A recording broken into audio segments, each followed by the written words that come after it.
जय श्री सीताराम। सभी सनातन धर्मावलंबियों को जय श्री सीताराम, दंडवत प्रणाम।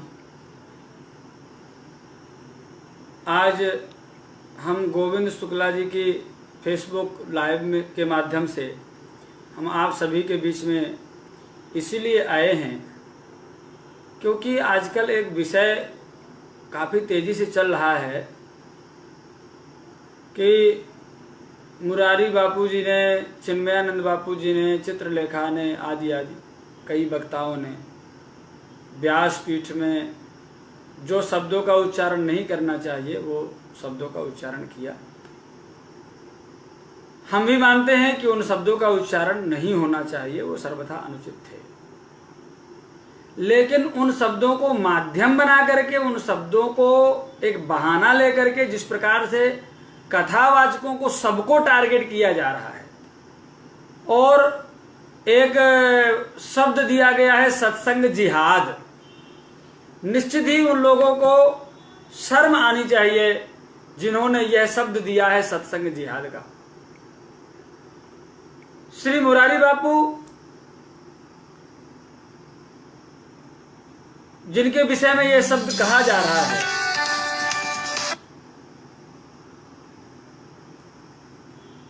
मुरारी बापू का दूसरा पक्ष भी देखने की आवश्यकता है। जो लोग कह रहे हैं कि वो अली मौला बोल रहे हैं, फलाना ढिकाना बोल रहे हैं, उनको मुरारी बापू का दूसरा पक्ष भी देखना चाहिए। मुरारी बापू ने हजारों नहीं, लाखों नहीं, करोड़ों की संख्या में लोगों को राम भक्त बनाया है। एक इतिहास बनाया उन्होंने अरब देश जाकर के। अरब में जाकर के वहां का जो प्रिंस है, जो कट्टर मुसलमान जिसको कहते हैं, उसके सिर में रामचरितमानस पधराया, उसको राम भक्त बनाया, उसके मुख से श्री राम जय राम कीर्तन करवाया। क्या आज तक के इतिहास में किसी व्यक्ति ने यह कार्य किया? इतना अद्भुत कार्य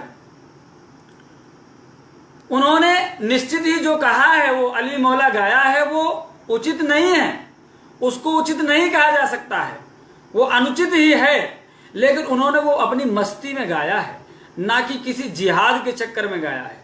जो लोग कहते हैं कि उनकी लड़की ने तबला वाले से विवाह कर लिया और वो तबला वाला मुसलमान था, ये भी सर्वथा गलत है। तबला वाले से तो विवाह किया है, ये बात सत्य है, लेकिन वो तबला वाला मुसलमान नहीं, वो हिंदू है और मुरारी बापू की सहमति से उसके साथ में विवाह हुआ है। ऐसा नहीं कि असहमति से विवाह हुआ हो। और कहीं ना कहीं तो विवाह करना था, तबला वाला उनके साथ में संगीत में उनका साथ देता था, उनके साथ में रहना था। अच्छा किया उन्होंने किसी गरीब के साथ में अपनी लड़की का विवाह किया, क्या गलत किया? चित्रलेखा के विषय में भी कहा जा रहा है कि चित्रलेखा ने मुसलमान के साथ में विवाह किया है। तुम उसके नाल काटने गए थे जो लोग ऐसा कहते हैं कि वे मुसलमान है। अरे भैया, उसने भी मुसलमान से विवाह नहीं किया है। मैं उनके उन शब्दों से सहमत नहीं हूं, शब्द उनके निश्चित ही गलत थे, लेकिन इस प्रकार से एक टारगेट करना है कि कथावाचकों को टारगेट कर दो, क्योंकि कथावाचक ही घर घर में धर्म को पहुंचा रहे हैं।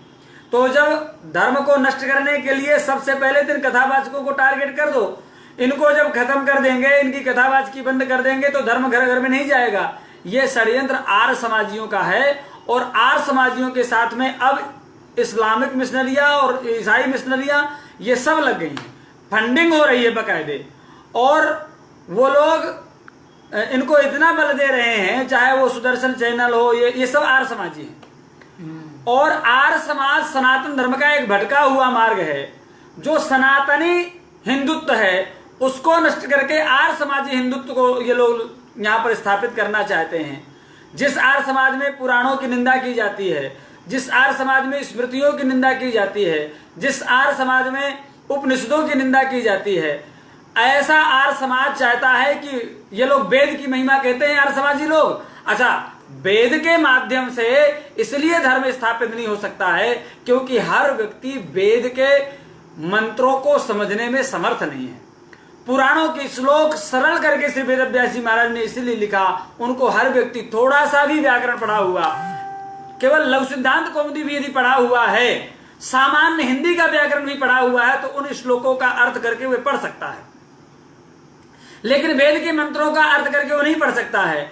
इसीलिए वैदिक बात करके, वेद का तो बहाना मात्र, सत्यता यह है कि वो सनातन धर्म को नष्ट करना चाहते हैं। ये आर्य समाजियों का कुत्सित प्रयास है जिसको हम कभी सफल नहीं होने देंगे। कथावाचक कथा कहते रहेंगे। हाँ, ये जो शब्द हैं वो उन्होंने किसी जिहाद के तौर पर नहीं कहे थे और ना वो कहेंगे, उन्होंने क्षमा मांग लिया। अरे यार, इतने बड़े महापुरुष जिनके पीछे करोड़ों लोग खड़े हैं, उन्होंने यार कितने प्रेम से क्षमा मांगी, कितने प्रेम से सॉरी बोला है यार।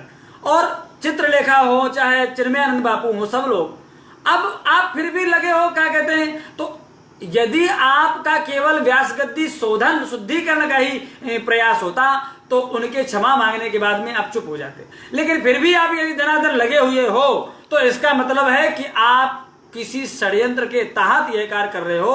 और वह षड्यंत्र रघुनाथ जी, हमारे श्री हनुमंत लाल जी महाराज कभी भी सफल नहीं होने देंगे आपका षड्यंत्र। आप समझ लीजिए, कथाएं होती रहेंगी, ब्राह्मण साधु अपना कार्य करते रहेंगे, जिसको बुरा लगता है उसको लगता रहे, वह कभी भी सनातन धर्म के इस भगवान के गुणगान का कार्य नहीं छोड़ेंगे। भगवान का कीर्तन करते रहेंगे, भगवान का सत्संग करते रहेंगे। आर्य समाजियों, सुधर जाओ, तुम लोगों का वजूद खत्म हो चुका है। तुम लोग कुत्सित प्रयास करके सनातन धर्म को नष्ट करना चाहते हो। तुम लोग इस्लाम स्वीकार कर लो, इससे बढ़िया तुम लोग मौला अली स्वयं बोलने लग जाओ तो ज्यादा अच्छा है। तुम लोग मौला अली बोलते नहीं हो, लेकिन काम तो मौला अली का ही करते हो, सनातन धर्म को नष्ट करने का। यह सबसे बड़ी बात है। विप्रधेनु सुरसंत हितलीन मनुज अवतार।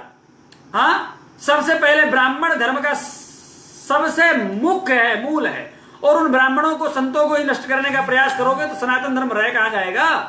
हाँ, गोभी विप्रश्च वेदश्च सती भी सत्यवाद भी लुब्धेर दानशीलश्च सत्यविरधारते महिम। ये 7 खंभे जो पृथ्वी के हैं उनमें एक ब्राह्मण संत भी हैं। तो ब्राह्मण संतों को ही नष्ट कर दोगे तो सनातन धर्म कहां से रहेगा। तो मैं सभी सनातन धर्मावलंबियों से ये निवेदन करना चाहता हूं कि आर्य समाजियों का ये जो कुत्सित प्रयास है सनातन धर्म को नष्ट करने के लिए, इनके बहकावे में नहीं आए। मुरारी बापू जी को अपनी भूल का एहसास है, अन्य वक्ताओं को भी अपनी भूल का एहसास है, और उन्होंने, मेरी बात हुई है डायरेक्ट उन वक्ताओं से, और उन्होंने कहा है कि महाराज हमने किसी प्रभाव में आकर के ऐसा शब्द नहीं कहा था, मस्ती में गा दिया। और वह भी जो गाया तो उसमें मौला शब्द उनके हृदय में, मौला अली भी राम जी का द्योतक है ऐसा मान करके उन्होंने बोला था। यद्यपि वह उचित नहीं है, मैं फिर कह रहा हूं, लेकिन उन्होंने जो उनका भाव था ऐसा भाव से उन्होंने बोला था। लेकिन फिर भी बोले यदि ऐसा हमें लोग बात कह रहे हैं कि वो गलत है तो बोले भविष्य में हम ऐसा नहीं करेंगे, ऐसा उन्होंने स्पष्ट रूप से हमसे फोन में कहा है। इसलिए अब सनातन धर्मावलंबियों को चाहिए कि इनके षड्यंत्र में नहीं आए। अब एक भी पोस्ट उनके विपरीत में नहीं आनी चाहिए। फेसबुक आदि में, ट्विटर आदि में, सोशल मीडिया में जो चल रहा है, अब उनके समर्थन में हम लोगों को खड़े होने की जरूरत है। क्योंकि जो लोग लगे हैं उनके विपरीत वो आर्य समाजी हैं, वो इस्लामिक विचारधारा के लोग हैं, वो ईसाई विचारधारा के लोग हैं, सनातन धर्म को नष्ट करने का कुत्सित प्रयास कर रहे हैं। आप सभी लोग सावधान रहें। जय सिया राम। निर्मोही अखाड़ा, महंत सीताराम दास।